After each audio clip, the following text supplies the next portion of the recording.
UK. I'm Matt Gelka in Washington, where the White House has been alerted to a new plot from Iran to assassinate the president.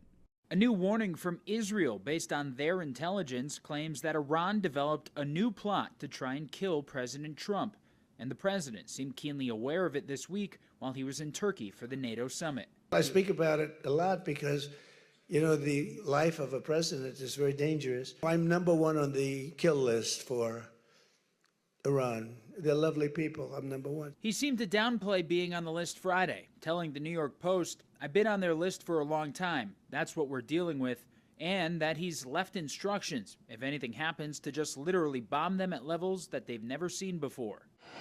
Trump's travel arrangements led to further speculation about security issues. He left Turkey on an older Air Force One, not the new Qatari-gifted jet he's been bragging about. Multiple reports say it was because of issues surrounding the Iran threat, with anonymous sources telling outlets the new plane does not have all of the defense measures of the older one. The president also told the New York Post there was no fresh plan from Iran, and at least one congressman is questioning the Israeli intel. It's very hard to tell. I mean, certainly Iran has made the statement, as your guest said, since the killing of Soleimani, over 6 years ago now. It's also easy to see that Israel would want to sort of buck up Trump, make him more willing to take on Iran more strongly.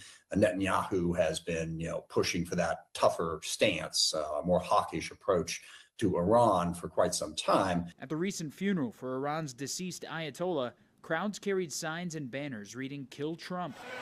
Some mourners chanted and called for revenge. Our goal is to prove to the world that we will not submit to oppression and tyranny, and that we will avenge the blood of our leader. The DOJ has prosecuted and charged multiple people for murder-for-hire plots against the president, all with Iranian ties. That includes as recently as March of this year, when a Pakistani national trained by the IRGC was convicted after trying to recruit hitmen to target U.S. officials, including Trump. Reporting in Washington, I'm Matt Gelka. I want to bring you some breaking news out of Iran. IRGC, that is the Revolutionary Guards of Iran, has declared the Strait of Hormuz closed until further notice. That's after it fired a warning shot at a ship attempting to transit the strait on what it called an unapproved route. Now, the IRGC says the ship stopped after the warning shot. It has gone on to say that no ship will be permitted to transit the strait until, quote, the end of U.S. interference in the region. It's also issued a warning to Washington, saying if the U.S. uses this incident as a pretext, it will be met with a severe response. Earlier this week, attacks on commercial ships in the strait prompted Donald Trump to order airstrikes across Iran. As we get more information on this, we will, of course, bring it to you later in the program. The U.S. military has struck again in Iran. It's the third round of airstrikes we've seen in recent days as an interim deal to end the Iran war looks more in danger than ever before. Iran had attacked a ship in the Strait of Hormuz, a container ship. It caught fire and the crew abandoned it. The U.S. immediately launched these airstrikes afterwards, targeting some 140 sites in Iran. This is the highest number of strikes that we've seen over these days of airstrikes.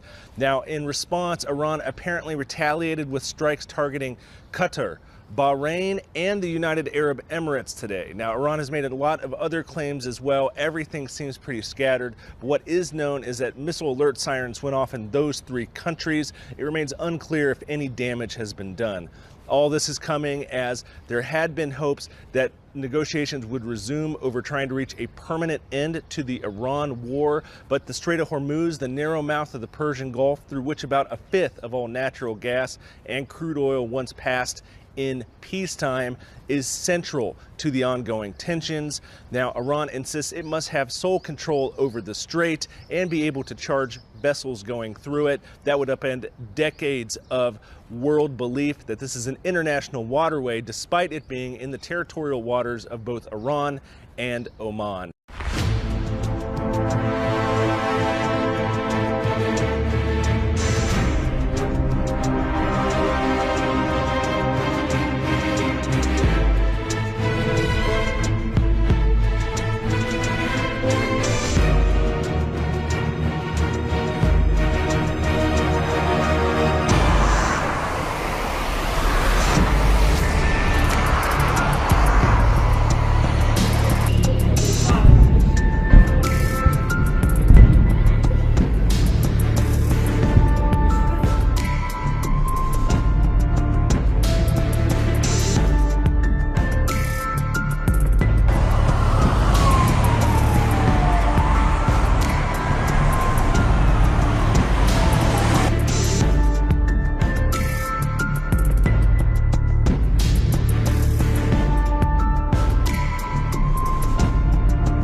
Donald Trump has formally notified U.S. Congress that American military action against Iran has resumed, as reported by Politico and other outlets. The White House is treating strikes launched on July 7th as a fresh legal window, allowing up to 60 days of operations without new congressional approval under war powers provisions. Trump stated the action is consistent with his responsibility to protect U.S. interests at home and abroad, while also warning he will hit Iran hard tonight. This marks a decisive shift toward a sustained military phase, with Washington signaling readiness for continued force in the region.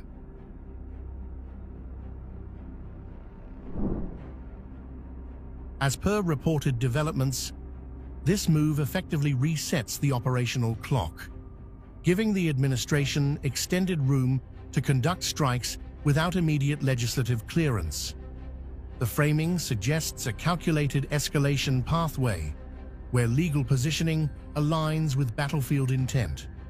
With tensions rising around the Strait of Hormuz, the renewed timeline signals preparation for a broader confrontation cycle, while maintaining that actions remain limited and targeted.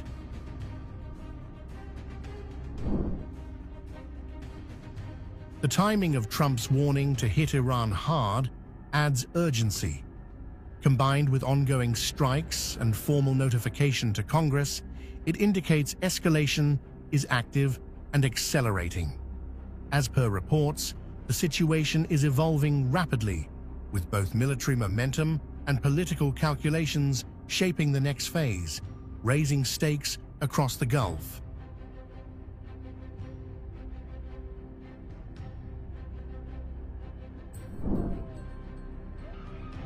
Iran has launched what it calls defensive strikes across the Gulf, directly targeting U.S. military assets after fresh American attacks on its coastal bases.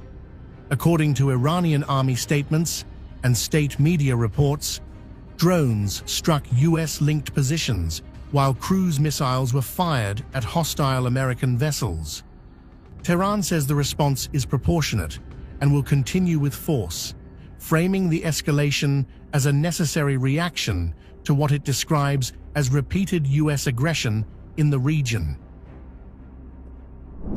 America's repeated adventurism and villainy in interfering with the management of the Strait of Hormuz have seriously jeopardized the security of the region, international trade, and the transit of oil tankers and commercial ships. The Islamic Revolutionary Guard Corps claims this is a coordinated, multi-phase retaliatory operation now underway. As per IRGC statements reported by Tasneem, the strikes followed a naval interception in the Strait of Hormuz, where Iran says it stopped 2 vessels violating navigation rules. The IRGC says multiple US-linked military facilities across the region were hit, signaling a widening operational theater and a clear message that Iranian responses will expand if pressure continues. Following previous warnings, it is announced that we do not and will not allow the United States to interfere in the management of the Strait of Hormuz under any circumstances. Iranian claims outline significant damage across key US partner bases. In Jordan, missile depots and fuel tanks at Prince Hassan Air Base were reportedly set ablaze. In Bahrain, the IRGC claims it destroyed helicopter maintenance hubs, a P-8 aircraft hangar, and a US drone command center. In Kuwait, Iran says Patriot systems, fuel tanks, radar infrastructure, and even HIMARS launch platforms were struck, though independent verification remains limited. Tehran is also tying the escalation firmly to control of the Strait of Hormuz. In its statement, the IRGC declared the waterway as its territory and warned against foreign interference. Iranian messaging frames the operation as both retaliation and deterrence, stressing national unity and resilience. The emphasis remains on maritime security, with Iran positioning its actions as enforcement against what it calls destabilizing external presence near a critical global shipping route. The armed forces of the Islamic Republic of Iran will deal severely with any disruption or insecurity to the transit of commercial ships and oil tankers caused by the aggressor and pirate U.S. Army outside Iran's designated routes and without the permission of the armed forces. The powerful actions of the Islamic Revolutionary Guard Corps and the Army of the Islamic Republic of Iran in recent days are a testament to this claim.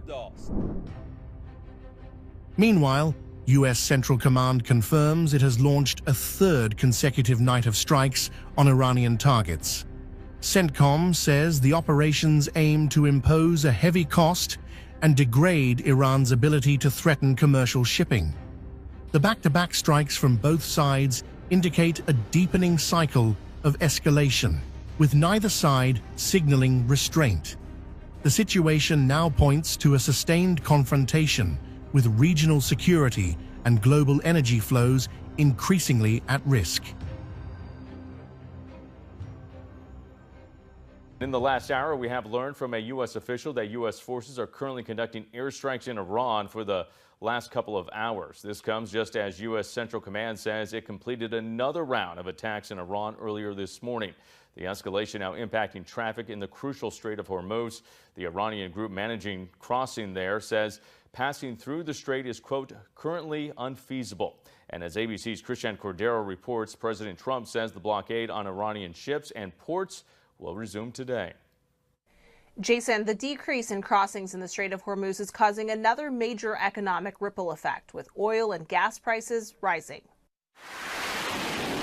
A third consecutive day of U.S. airstrikes targeting Iran marks a war ramping up. This video posted online shows a building hit by an airstrike overnight in an Iranian port city near the Strait of Hormuz.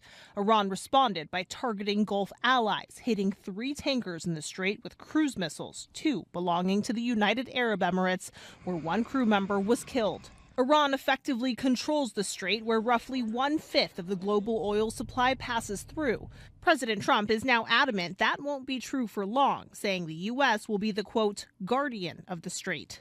The president announced a plan to reinstate the naval blockade on Iranian ports and ships today and to charge a 20% fee on commercial vessels, but then backed away from imposing those fees, posting on social media he will replace the toll with future trade and investment deals with Gulf allies. I don't think anybody should be able to charge a fee for the strait or for any other strait relationship in terms of other sections of the world. I don't think anybody should be really in that position. Trump also insists the strait is open to all ship traffic except for Iran.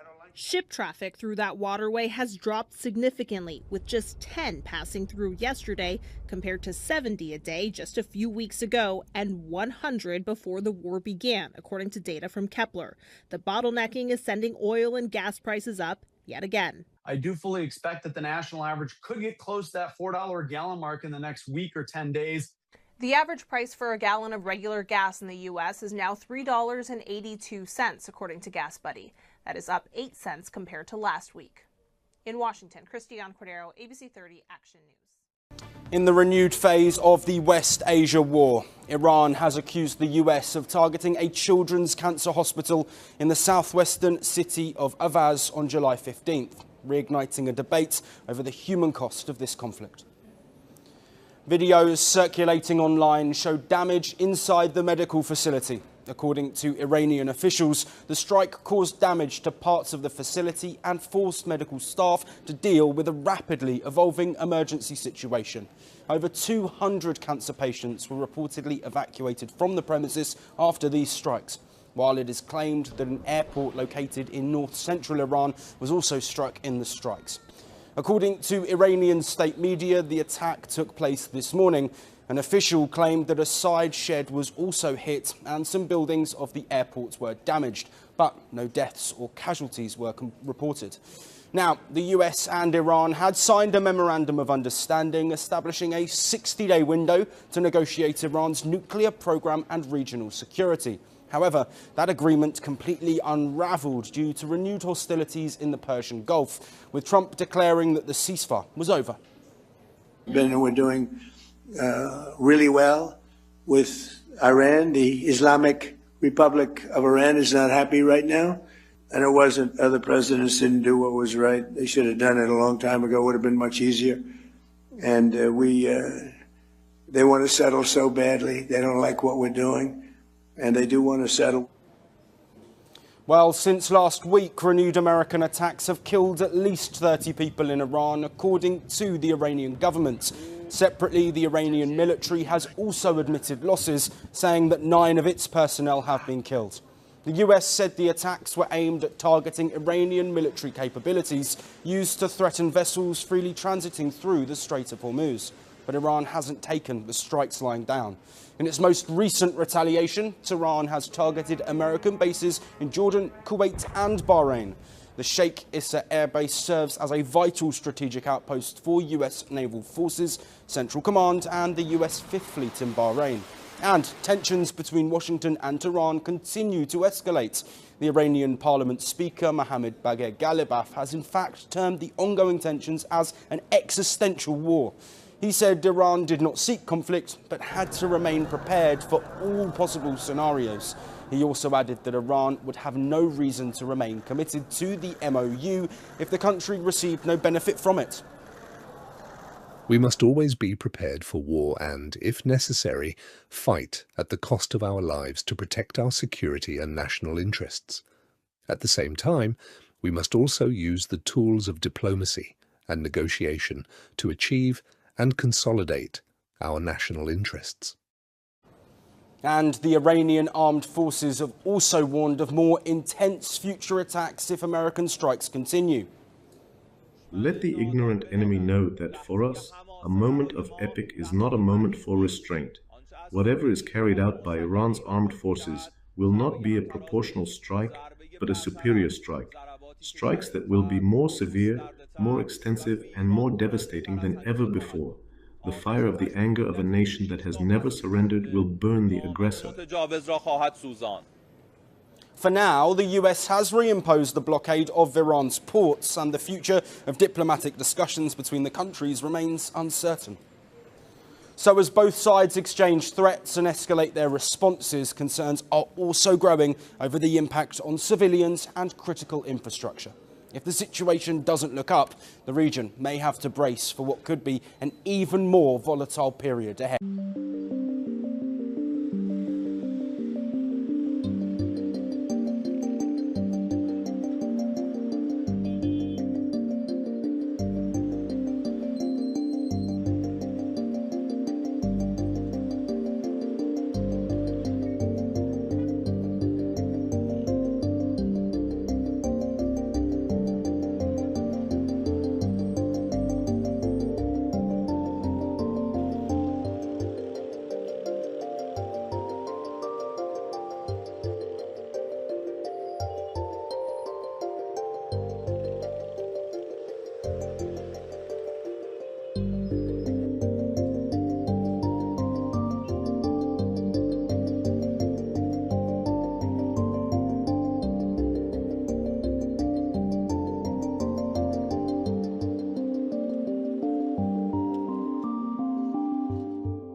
Thanks for being with us here on Live Now from Fox. I'm your host, Christina Evans. Again, we do want to continue on with these top stories. We just brought this to you as breaking news a short time ago, but we want to provide some more context as the U.S. Central Command has released this statement just a short while ago, speaking on 2 service members who have been killed in Jordan, saying they get killed in action as the U.S. Central Command and partner forces defended against Iranian ballistic missiles and drone attacks. Additionally, 1 service member is currently missing in action. 4 American service members were medically evacuated to Jordanian hospitals. They have since been discharged. Other personnel who were evaluated for minor injuries have returned to duty. right now saying that out of the respect for their families, CENTCOM at this time is going to be withholding additional information, including the identities of those fallen warriors, until 24 hours after the next of kin have been notified. And so for some additional information here, our partners there at Reuters said this: Iran launched more attacks on Washington's Gulf allies and Jordan on Saturday. This came after a 7th straight day and night of U.S. strikes on Iranian military targets, escalating the war just 1 week after the ceasefire collapsed. Kuwait, we know, has come under sustained attacks with a desalination plant hit, and operations at Kuwait International Airport were suspended due to repeated missile and drone threats. The IRGC says that it had struck a U.S. military support camp center as well there in Kuwait. Kuwait Petroleum Corporation later said that one of its oil facilities had been hit in repeated Iranian attacks, causing significant damage and some injuries, according to local state media. And so we wanted to give you this update here on Live Now from Fox, as the latest information really that we have, though, is that Central Command saying this, that 2 service members have been killed in Jordan. Right now, another is currently missing in action. We'll keep you updated here on Live Now from Fox as we learn new information.